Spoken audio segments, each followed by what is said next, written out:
Good morning, everyone. Just took out the dough this morning. It's been about 8.5 hours since I put it in pretty late last night at 10:30 p.m. And so it's 7 a.m. this morning, and the dough feels a bit dense to me, and the oven isn't preheated.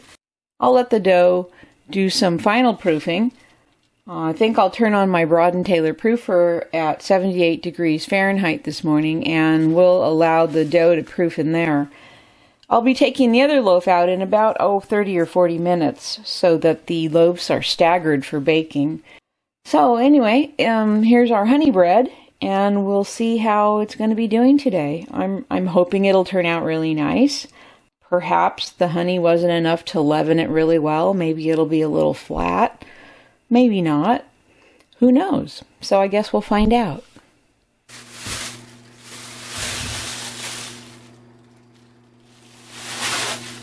I'll put this loaf into the proofer with the other loaf. I've got the oven preheating now.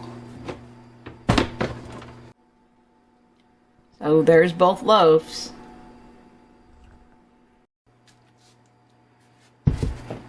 It's been about an hour and a half since I put this dough into the proofer at 78 degrees Fahrenheit. And it's doing really good, but I don't know what honey dough is supposed to feel or look like. It's nice and soft. I see some bubbles coming up, especially around the edges. But it's not as high as I would like it. But I thought I'd go ahead and bake it anyway, just to see what happens.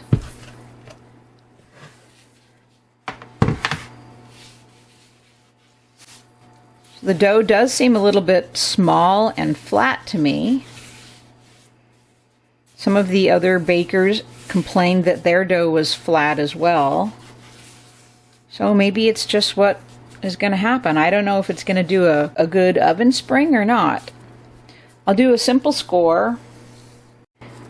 We'll pop that into the oven at 455 degrees Fahrenheit. If it gets too brown, I may need to turn it down. If it isn't doing as well as it should, I may need to turn it up for the next loaf. But we'll start out with 455 degrees Fahrenheit and see how that does.